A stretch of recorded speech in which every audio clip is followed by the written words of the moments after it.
Om Sahanavavatu Sahanau Bhunaktu Sahaviryam Karavavahai Tejasvinavadhitamastu ma vidvishavahai. Om Shanti Shanti Shanti. Guru Brahma Guru Vishnu Guru Devo Maheshwara Guru Sakshat Parabrahma Tasmai Shri Gurave Namaha. Samasta Jana Kalyane Niratam Karunamayam Namami Chinmayam Devam Satgurum Brahma Vidvaram.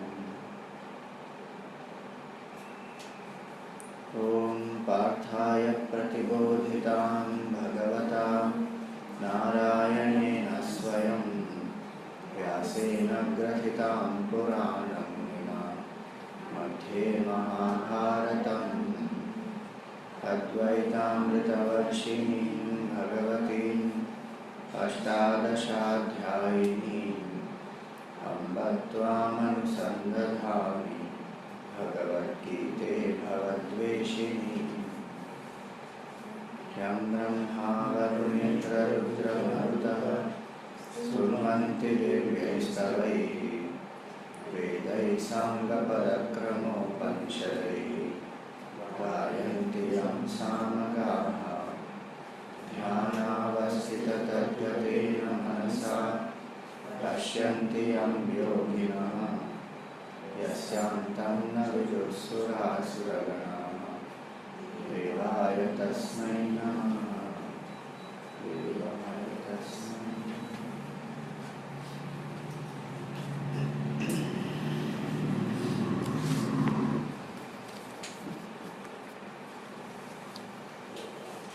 So first 6 chapters we have completed, and in the Gita we see that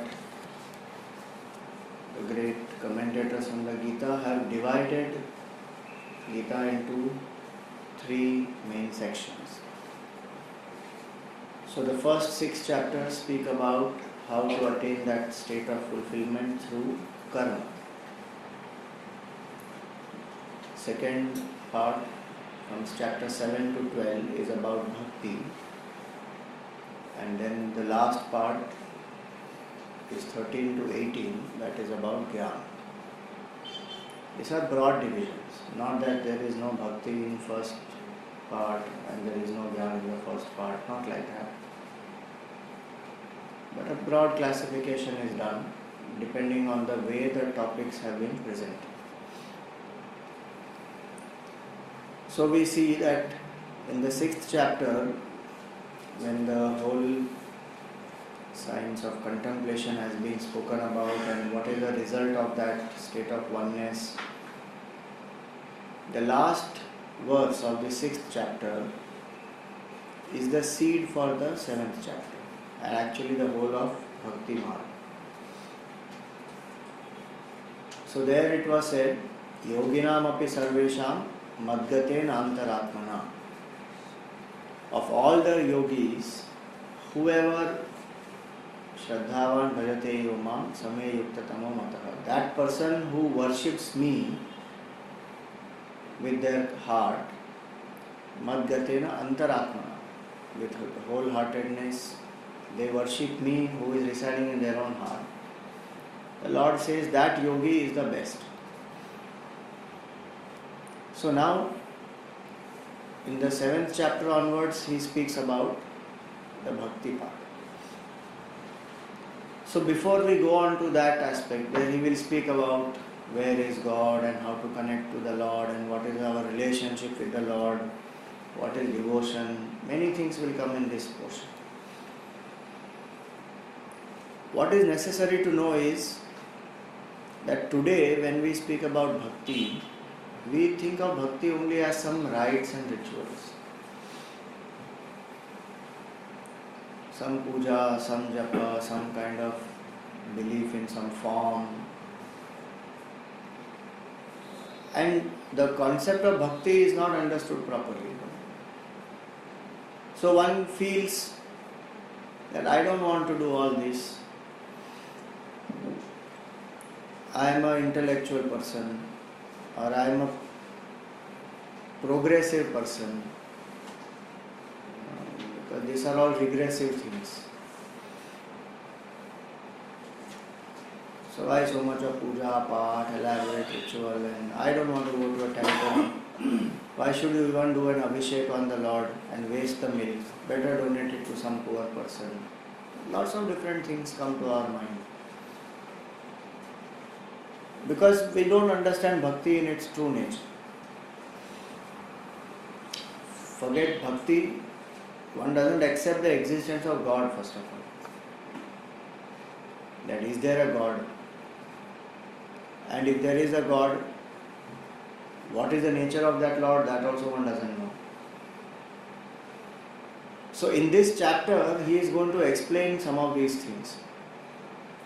And the chapter is called Jnana Vijnana Yoga.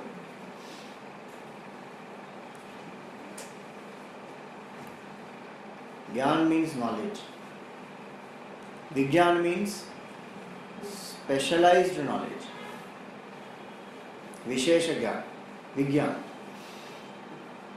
which means experiential knowledge. Not only something which is theoretical.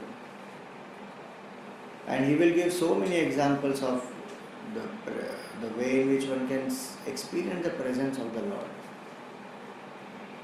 So Jnana Vijnana Yoga, that knowledge which helps me to experience and unite with that Lord. I should have that knowledge. So how many of you here believe that there is a God?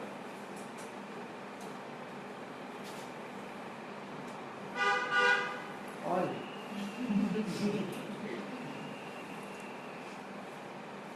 But why do you believe there is God? Stephen Hawking says that God is not required to run the universe. We experience Him. How? The whole body's mechanism. No, that is science. They will say that the whole body is work functioning because of the systems which are created in the body, and we are understanding those systems. Prana is not system. Prana is system. Heartbeat is not system. It has some energy which is coming to me. Okay. Body is there as it is, even after the death. But that jeev which is there. So that which is gives Jeev, Chetna to the, but that is not the God. That is Jeev. That is, that Chetna, Prakash.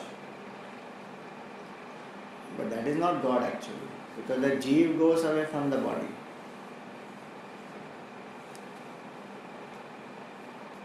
It is very necessary for us to question our understanding of God and get clear about that. I am not saying that the presence of the Lord is not there in the body, but we are trying to think from the standpoint of a non-believer and use logic, use rationality and use experience to come to some understanding that yes, there has to be a higher reality. I keep repeating this very often, but Vivekananda's quote is that a confirmed atheist is better than a confused theist. Because he has confirmed this. Somehow he has confirmed using his logic or some rationality or some it may not be correct conclusion, that's a different point. But he has confirmed and he said 1, 2, 3, 4, 5, these are the reasons why I don't believe in God, full stop, over, there is no God. Many people you will find, you will meet them, they will ask you, they will tell you that God is not even there. It is a creation of human mind to enforce morality in the society. These are all modern thinking today. That there is no God. It is a creation of human mind to enforce some morality so that, okay, don't do this because God will punish you. Don't do that because of fear of God. One aspect is that. Second aspect is, there is nature but there is no God. So I believe in nature, I don't believe in God. What is that nature? So that if you ask them, maximum they will say, okay, there is some power, God is power. Which power? I don't know, but there is power. The reason why these notions have come about is also because they only see the confusion which is there in the minds of those who are following, who are devotees. Because they don't get answers, one. Two, in the name of God, the divisions that have happened in this world and the wars that have happened, violence that has happened and continues to happen. So one shuns away from all this, saying, no, I don't want to believe in any of this. I believe in humanity, but I don't want to believe in religion, I don't want to believe in God, I don't want to believe in anything else. And I believe in science, I believe in humanity, that's it. Now, as a result, what happens is only I, me and my becomes important. One forgets the source. So, if we analyze, why should we believe that there has to be a God first of all? And why is devotion even required? Because when we speak about devotion also, one will say, okay, devotion, I am devoted to my profession, I am devoted to my country, I am devoted to my family. Well, that's enough. I don't want to have devotion to God. Which God? What God? Because there is no proper clarity. Because they will see only forms. And one refuses to believe that this form is God and this form created the world and this form is running the world, and it is going to look absurd, obviously. There is a very famous book, very famous with the youngsters nowadays, that is called The God Delusion. Richard Dawkins, he wrote that book, such a fat book. Now the whole thing is based on his religion's understanding of God.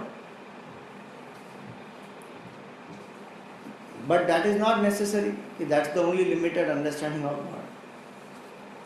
So a lot of people read that book and they, arm themselves. And when they speak to a theist, the theist gets shaken up. Kare Baba, for these points I don't have any refutation, I don't have any clarity. Gone. So what we have to do is first understand what is this understanding of God. I won't go too much detail because it is a very big topic. If you want to know more about that, you go on to my YouTube channel. There is a whole talk on it, God in Vedanta. Sit and listen to that. Full detail it is given in that. As much as we could cover from the Vedantic perspective in that 1.5 hours, whatever that talk was, we have covered in that. But first and foremost, one has to understand that if there is a creation, there has to be a creator. Simple logic it is. How can there be a creation without a creator? Now, if ordinary things, if we say this book and this iPhone and this table and all this is there has to be a creator if there is a creation.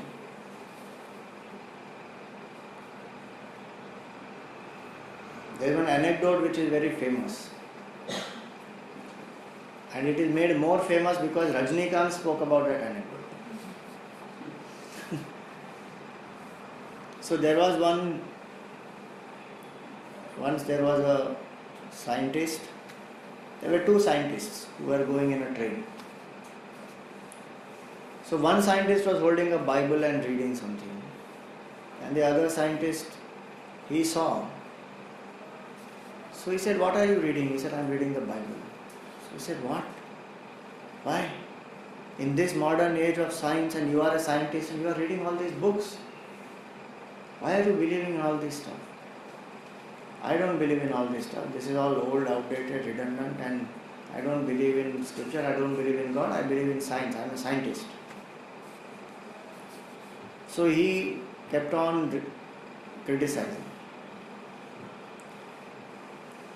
And finally, he said to him that, look, you take this my card, because they reached their destination. So he said, you take my card. Anytime you want to talk or anything about science, you come and meet me. I will give you an audience and we will talk. Because I think you need to get properly initiated into science. So he took the card and he kept it. And he said, what have you come here for? So this man said that, okay, I want to meet Thomas Alva Edison. So he said, you want to meet Edison? I said, yeah. And then he took out his, he gave one address. He said, you go to this place and you can meet Thomas Alva Edison. So when he went there, he was stunned that this man who was reading the Bible, he was this Thomas Alva Edison. He said, I am very sorry, I gave you this card and please forgive me and all that, he said. And when he went in there, he saw the model there. There was some model of a solar system there. So he said, this is a very amazing thing you have made, and how did this come here? Who made this?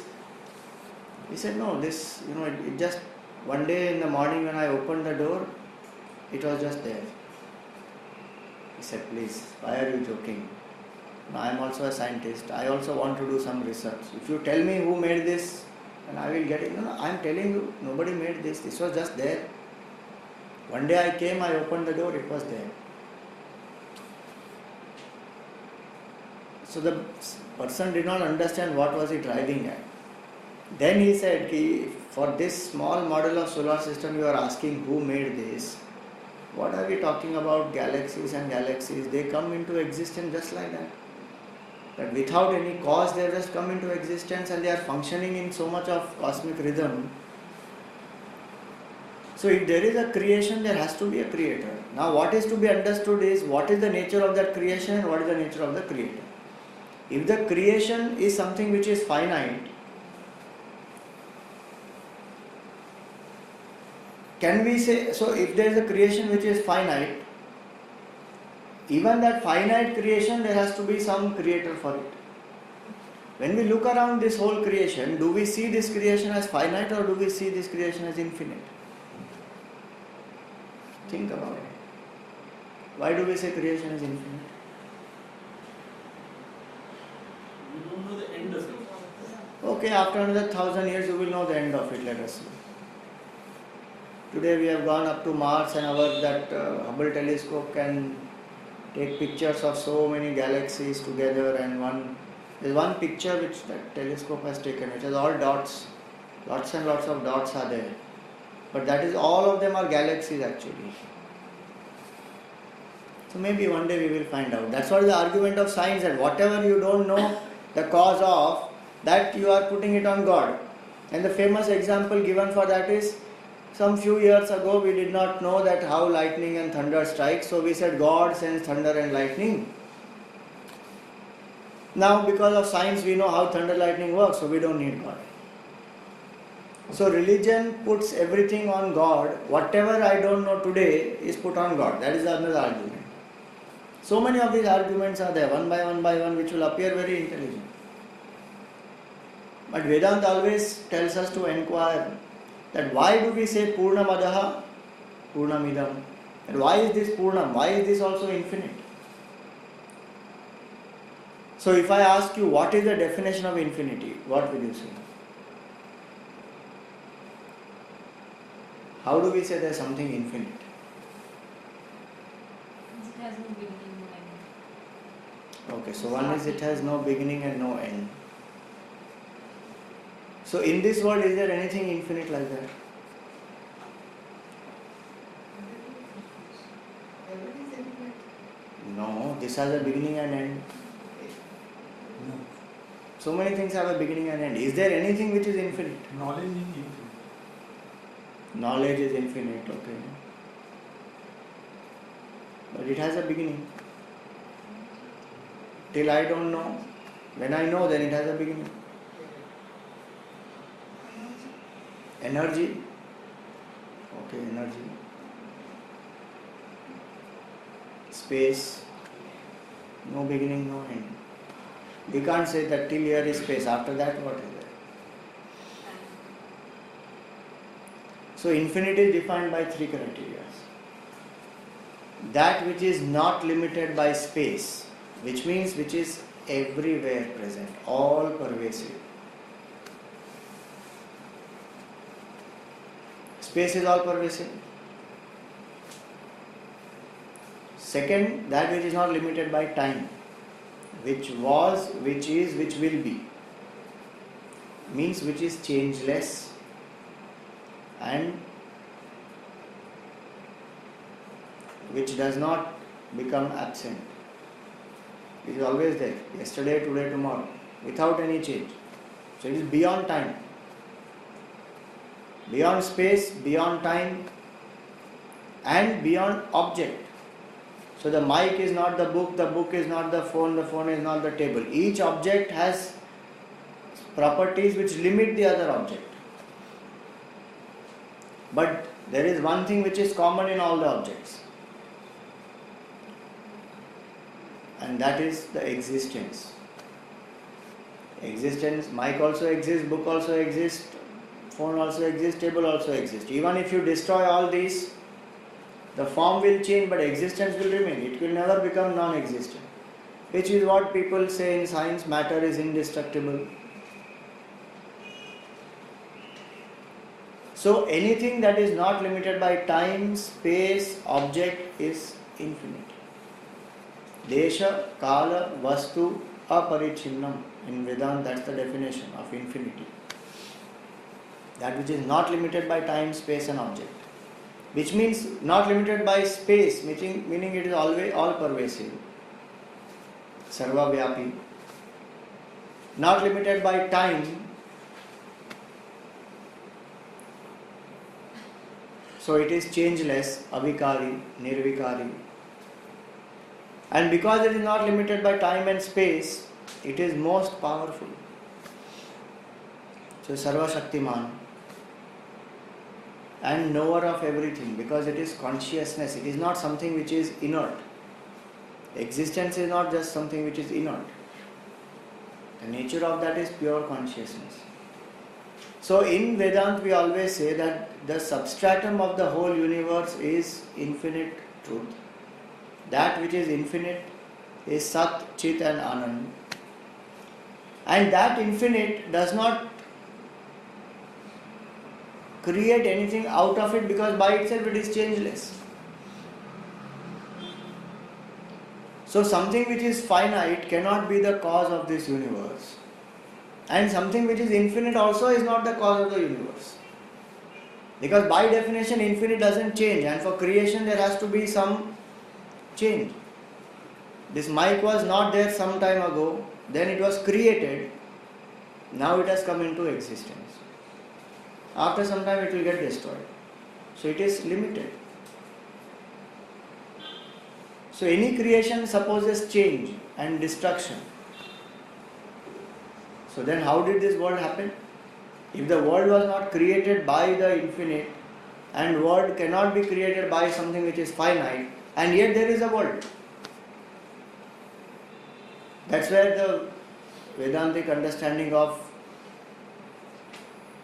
creation as an appearance happens. Creation is not a production like a potter produces a pot, not a modification like milk becomes curd, but creation is an appearance. Without the infinite undergoing any change, it appears as the whole world. No, we don't believe all this. It's all some theory. Enough examples of it. When we are sleeping on the bed, does the waker go through any change?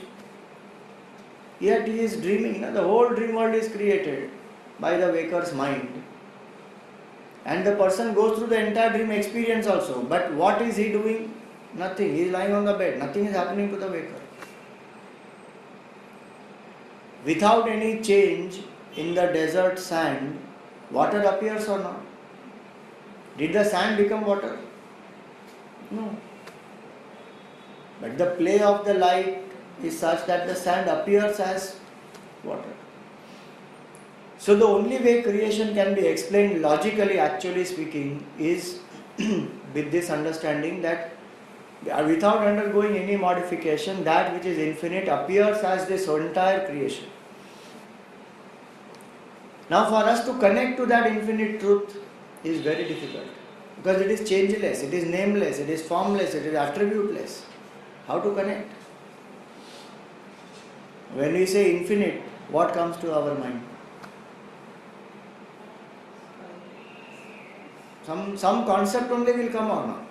Some sky will come, some blank will come, some light will come, something will come,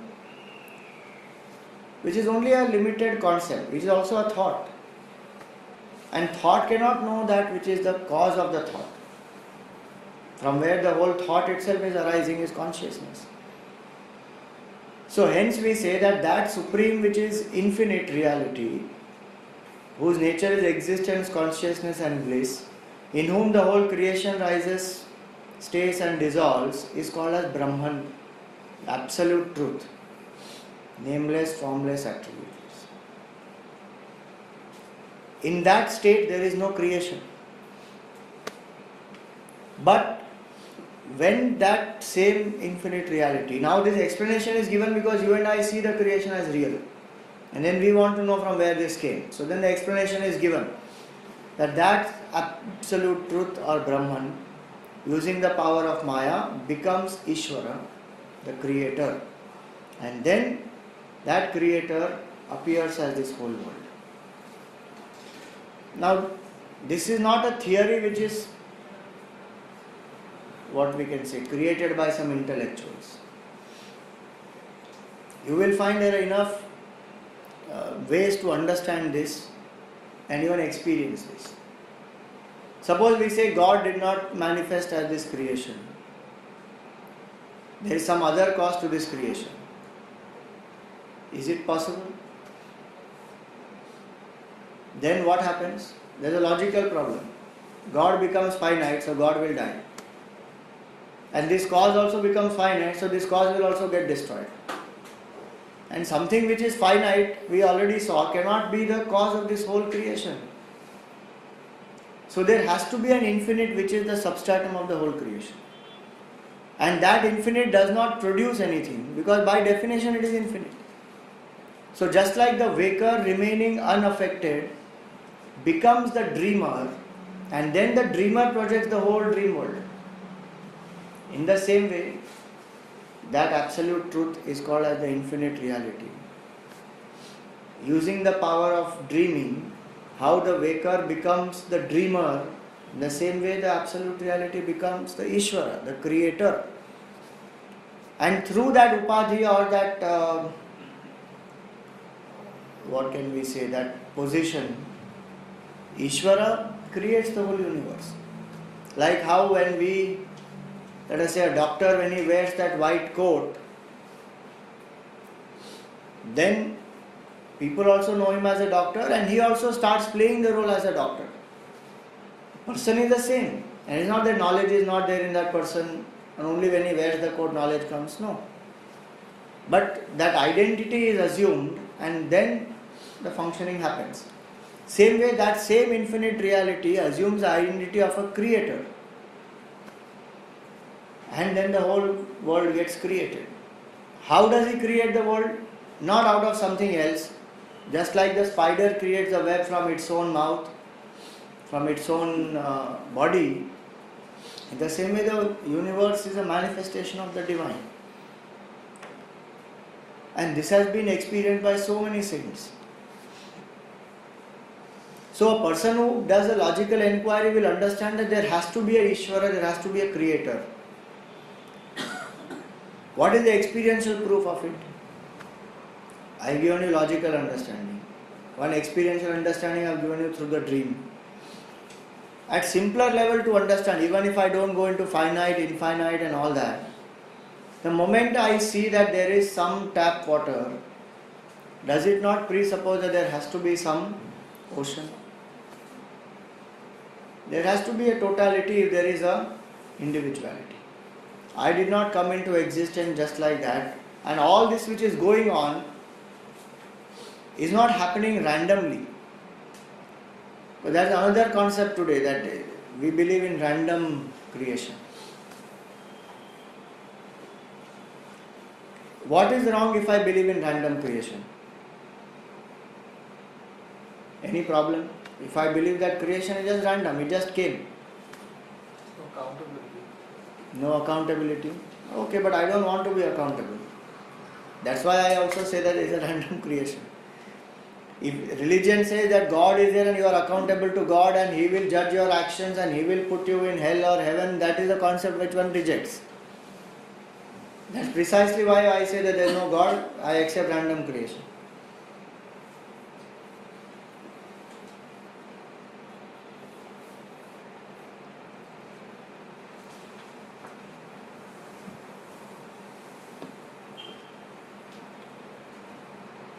Is there any problem in thinking about it as random? You will be surprised that the number of people who think that creation is random is much, much more than people who think that there is a God. Swamiji, if you know the purpose of creation, then wouldn't it be easier to understand that it's not random? How to know the purpose? That's what you don't know, the purpose. Purpose of creation can be known only by the Creator. Think about it. An artist paints something. Now, I may look at that painting and I may say, the artist wants to convey this. But what he wants to actually convey, only he will know. No? I have to ask him. And also that the question itself, when we say that there is a purpose for creation, presupposes that creation is real. Also presupposes that there has to be only one definite purpose for this creation. Many questions come which are presupposed in that very simple question of what is the purpose of creation. Which also means that God is separate from me. A lot of these assumptions are there in that question. Suppose I say, okay, purpose of creation is service. How do I prove? Somebody will say purpose of creation is enjoy. Majority will say that actually. Religious people are all useless people. Why are they telling you to live in self-control? And all kinds of arguments one will give. That if you go to somebody's house and they prepare such a feast and if you say, nahi, aaj mera upvas hai, it's such an insult to that person. Now, God created this whole universe and you are saying, no, don't enjoy. It's an insult to God's creation. Enjoy. And anyway, life is short, so enjoy. So enjoyment is the purpose of creation, evolution is the purpose of creation, service is the purpose of creation, to spread happiness is the purpose of creation, enlightenment or moksha is the purpose of creation. One can ascribe any purpose to the creation and there is no way to find out. Randomness of creation, if I believe in, number one, I negate the very concept of continuity of time. If I say past, present and future exists, then I cannot believe in randomness. Think about it. Because randomness means it just came into existence and what next, we don't know. There is no logical consequence of it at all. So it's random. Even this talk, what I am speaking and what you are understanding will not be possible because it's random. Because there is no logic into it. Randomness also means that there is no surety about anything. So if you sow a mango seed, you don't know what will come out. Because it's random. Tomorrow anything will come out. Coconut may come out from it, tomato may come out from it. So if we actually observe the creation, there is no randomness. And science, if you see how science goes by anything, the 4 steps science goes by. Observe, collect, analyze, classify, conclude. 5 steps. That's how every science will proceed. Which means that there is some coherence, there is some logical continuity. It is not random. So one does not believe in randomness of creation because of so many things which one is observing. So when I understand all this, that there has to be a cause and there has to be the nature of that cause is infinite, and yes, at the same time it is also true that to connect to that infinite is not easy. So very fact that I exist as an individuality means that there has to be a totality. If there is a fruit, means there has to be a huge tree. The existence of the fruit proves the existence of the tree. So, many ways you can understand that there is an Ishvara, there is a creator. Now, what is the nature of that creator? One who creates, sustains and destroys. That's the function of the creator. But what is the nature of that creator? Does the creator have any partiality? That those who worship him only he will bless them, and those who don't worship he will not bless them? No. Unconditional love, unconditional, what we say, happiness, knowledge. So in Vedanta we say 6 aspects make up Bhagavan. Bhaga means part. So if you say Dhanvan, what it means? Somebody who has wealth, Dhan. Vidyavan, meaning one who has knowledge. Gunavan, meaning one who has qualities, good qualities. So Bhagavan means one who has Bhaga. What are these Bhaga? 6 aspects. This is defined, this is a shloka quoted by Shankaracharya. Even in the Gita Bhashya he writes this. Found in the Puranas, this shloka is. So Aishwarya, glory. Aishwaryasya samagrasya, in its completeness, meaning full measure. God is the one who has these 6 in full measure. We have it in little measure. So Aishwarya is glory. Aishwaryasya samagrasya. Vidyasya, knowledge. Second is knowledge. Complete knowledge of everything. Of all fields, of all sciences, of everything. Because the nature of God is knowledge. Not knowledge of this only. That's why we say Bhagavan is Sarvajna, all knowing. So one is Aishwarya, one is Vidya. Aishwaryasya samagrasya vidyasya yasha is fame. Most famous is Bhagavan. Somewhere I read that looking at the amount of research and amount of writings that are done on God, God himself may say, oh my God. Because whether you believe or you don't believe, in either ways you are talking about God. So Aishwaryasya samagrasya. So glory, knowledge, fame, vidyasya, yashasha, shriya, wealth. Wealth includes all resources. Because if everything has manifested or he himself has appeared as all this, everything has come from him. Then Vairagya is dispassion. Though everything has manifested from the Lord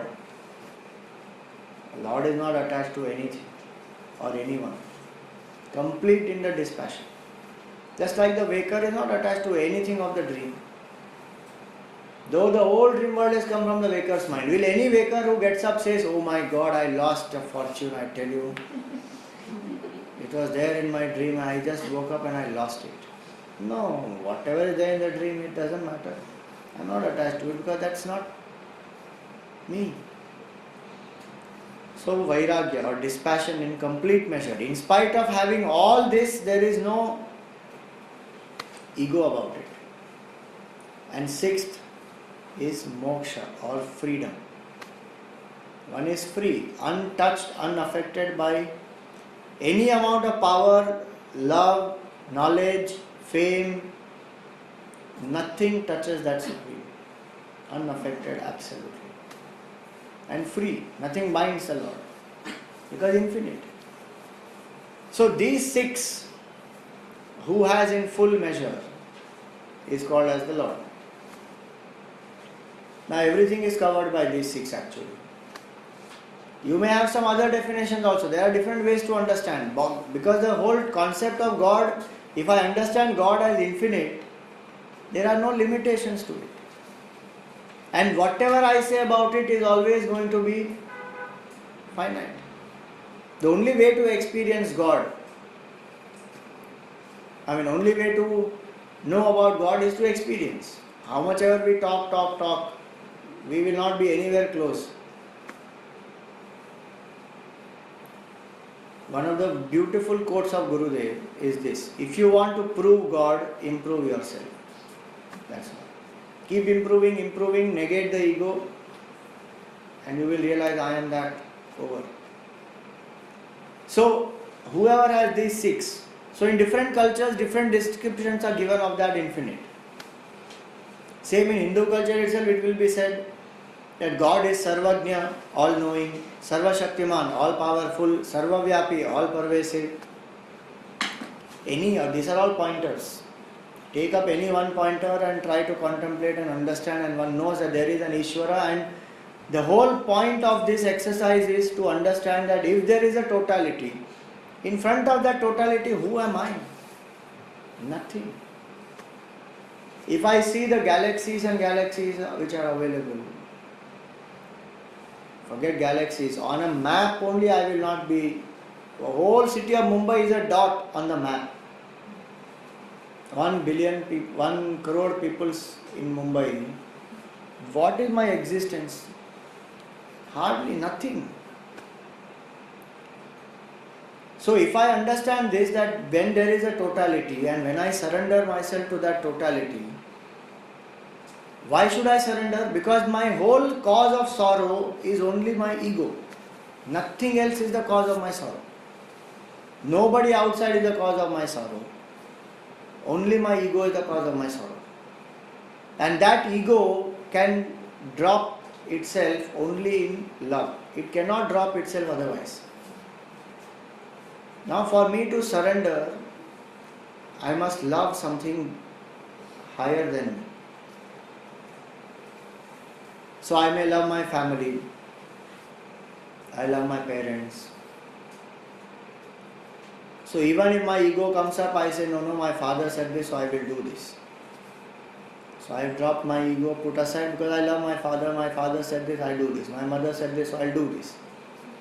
So slowly in small steps one comes to increase the identification and keep reducing the ego. So from I have moved to my family, then move to my community, to the culture, to the country, to the whole world, to the universe, to humanity, all beings, whichever level one takes it. Whichever is the altar of my surrender, to that extent my ego will surrender. Also that I should remember. It doesn't go completely. So I may love my family, and for that my surrender has happened, but it is limited to my family. If my kaka says something to me, why should I listen? I am not going to listen. Because he is not my family now. My immediate family is this much. I will listen to them. I have surrendered to them. I am not saying keep listening to everybody. The point here to understand is that my surrender to whatever altar I surrender, to that extent only ego surrenders. So if I say I am devoted to my country, so we say India, and I am devoted to my country. Does that bring about complete surrender? No, because rest of the world is excluded in that. Tell me which is the altar where I can surrender without excluding anything. Only that altar can bring about complete surrender. Otherwise, somewhere or the other, the ego will come up. Even if I surrender to, let us say, humanity, I am excluding others, no? Other beings, plants, animals, birds. If say, no, I surrender to this whole concept of life, that there is one life in everybody. Again, I am excluding all the inert things. And by the way, that is the majority of the universe. Human being is one species and we are only 7 billion right now. It's not a big number.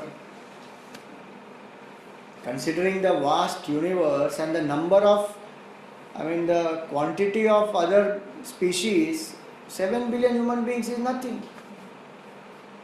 So anywhere which I surrender, there will be some part of the ego which will be left out. The only altar at which I can surrender myself completely, where no trace of ego is left out, is the infinite. The Lord alone. Nothing else leaves out. Everything else leaves out something or the other.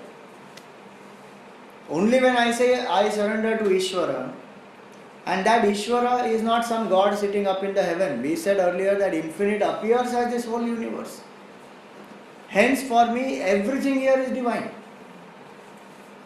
That's what surrender brings about. And you will see in this 7th chapter how beautifully the Lord explains that if you want to experience me, you can experience me everywhere. In the fragrance of the earth, Punyo Gandha Prithivyaamcha.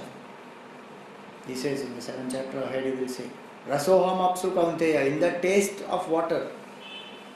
I mean, water by itself is tasteless, but in that capacity of the water to quench one's thirst and provide taste to everything else, I am that capacity in that water. The essential property of a thing, what it is, without which that thing will not exist. You can experience the reality through that. So everything here is divine for us. So if we say that Hindus, we are superstitious people, we have not understood the depth of our civilization and the advancement of our civilization and the depth of our culture. That if we worship, just now Ayur Puja happened, no? Navratri. We say about even today, आज के ज़माने भी आप computer में तिलक लगाते हो.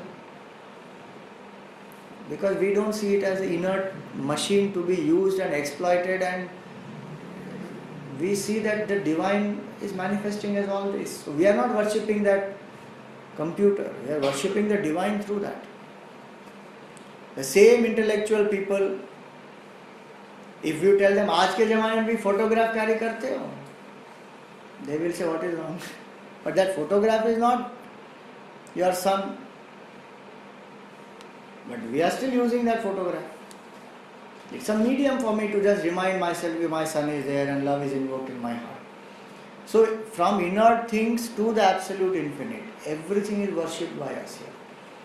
So whether it is Jad Vastu, whether it is plants, Tulsi and Banyan or Ashwatha or so many, or whether it is snakes or cow or anything, from plants, birds, animals to human being, to gods, to the nameless, absolute, formless Brahman.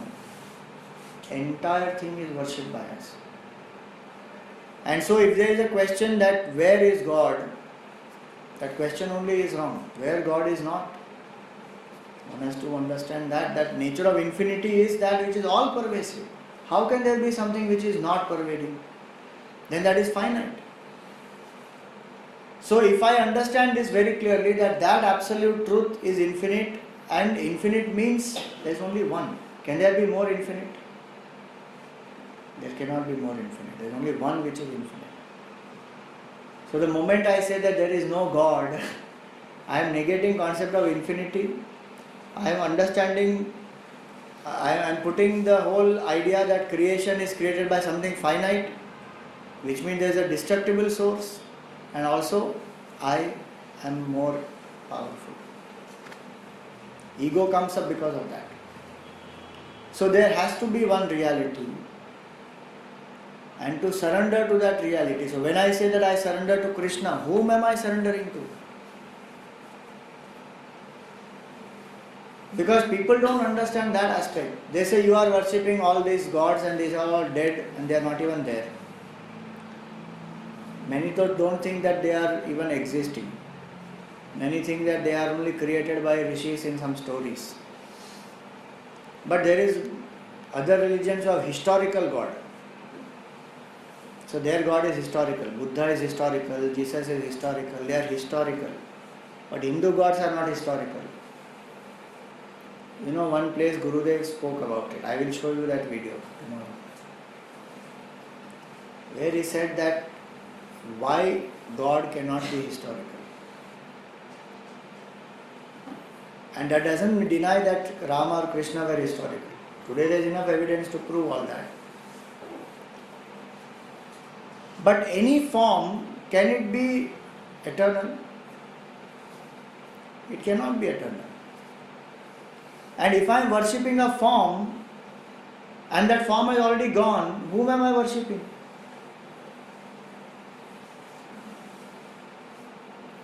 I am worshipping the concept of Ishwar. And because the form is there and I know so many things about the form and I admire the way in which that form lived here, that brings about a connection and a surrender happens. And when that happens, I realize I am not this form, and the form that I am worshipping also is not the form. Ultimate reality is one absolute truth, which is me. So the worship of the form, when I do, it should not be understood as a means. That okay, anyway, this is just a means, but this doesn't even exist. Of course, the reality exists. If the reality can manifest in all these forms, why can't the reality manifest in the form in which the devotee is worshipping it? So many devotees have had experience of these forms, darshan of the Lord in those forms. It is not their mental imagination. So the forms do exist. And if you create a new form of God and worship the Lord through that form, the Lord will manifest in that form also. So I am worshipping Ishvara, the totality, through whatever I am doing.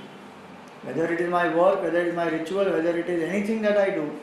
If I understand this very clearly, that I am moving about in that which is the absolute reality, in that which is this whole thing is the truth. Inside me, outside me, everywhere. Narayana Suktam says that Antar Bahishcha Tat Sarvam Vyapya Narayana Sthita. Inside, outside, because that is infinity. I can't say God is only inside me. Nor can I say God is only outside me. God is inside me, outside me, around me. I am in God. So one who understands this very, very clearly, there is such a joy in that person's heart to let go of that ego. And there is so much of happiness in that. Why? Because the main cause of my sorrow I am able to put aside. Gone. The joy that a devotee feels is indescribable. Even the formless contemplator does not feel that joy.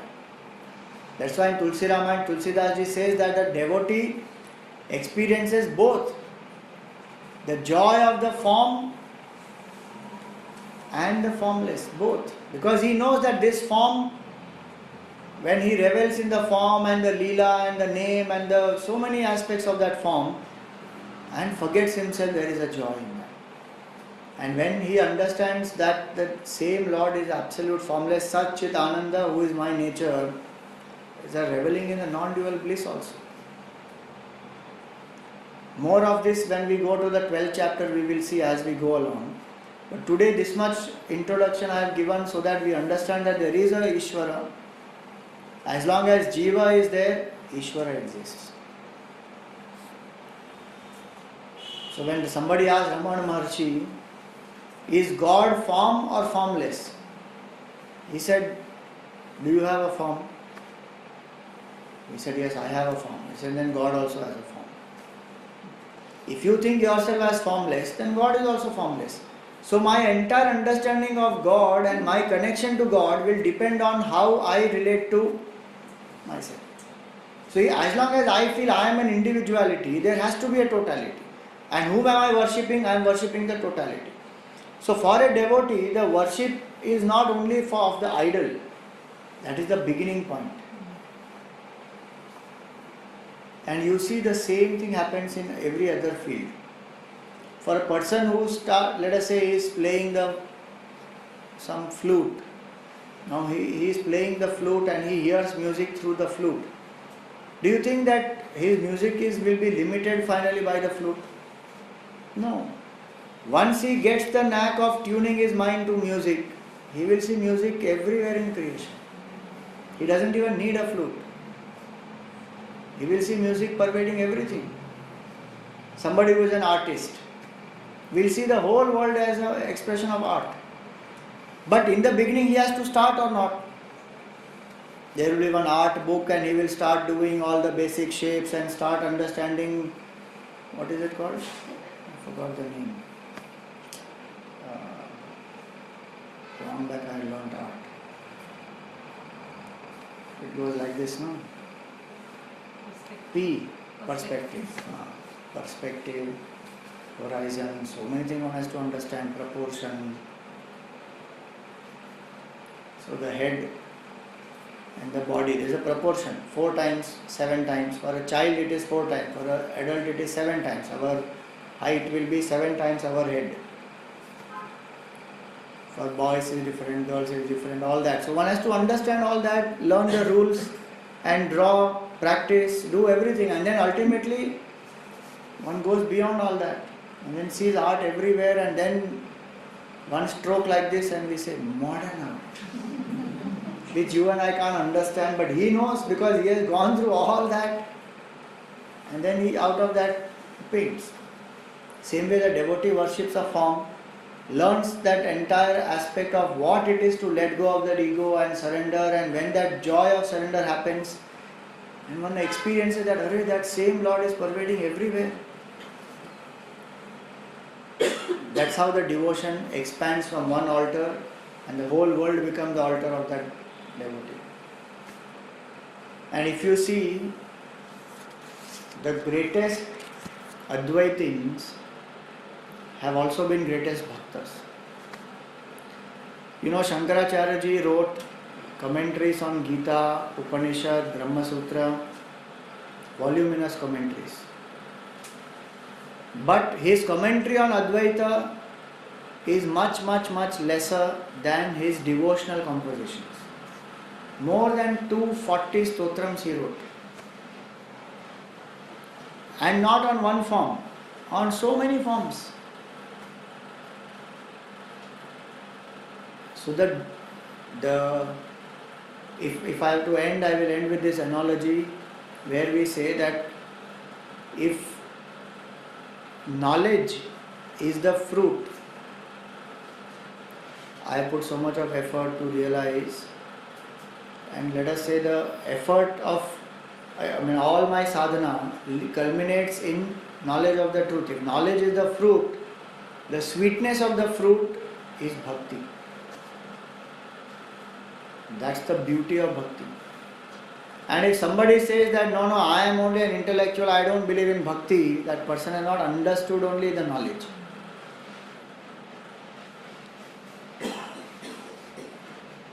There is a Subhashita which says this, Vidya dadati vinayam. You must have heard this, very famous this shloka is. Vidya dadati vinayam. Knowledge makes me humble. Vinayat yati patratam.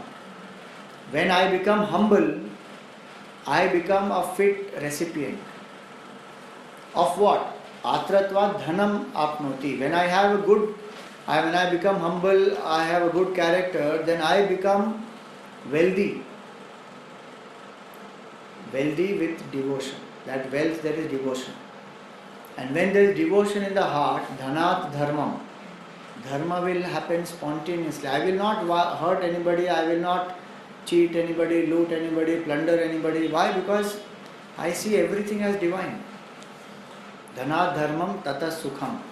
Then that person attains supreme happiness. So knowledge must fructify into devotion. The reverence must come that yes, there is that infinite reality and it is all pervasive. It's all around me, inside me, outside me, and that my ego doesn't have existence. Otherwise, it is an intellectual information. Yes, I am Satchidananda Parabrahma Paramatma. Yes, I am Satchidananda, but I will fight with you for some petty little thing. Then that knowledge has not brought about the surrender of that ego, and then that humility is not there, so bhakti is not there, dharma is not there, sukha is not there. So this whole section of bhakti is very, very beautiful. I took more time to elaborate so that only if we are convinced that there is an Ishvara and there is a need of devotion in our life, then rest of the things can happen. Whoever that person may be, if in spiritual life one has to make progress and let go of the ego, ultimately one has to come to Ishvara. I may learn to let go of ego in different steps, in different ways, through dedication to my work, to my family, to the country, etc. But there will still be some ego left out. Complete surrender of ego happens only at the altar of infinite. And hence it is absolutely essential to not only know who is God and what is the nature of Ishvara, but it is also important to develop devotion to bring about surrender. So more about this we will see tomorrow. Tomorrow, though it is a day for voting, I think everything will be over by evening, so we should continue our class. Om Purnamada Purnamidam Purnat Purnamudachyate Purnasya Purnamadaya Purnameva Vasishyate. Om Shanti Shanti Shanti. Hari Om Shri Gurubhyo Namaha. Hari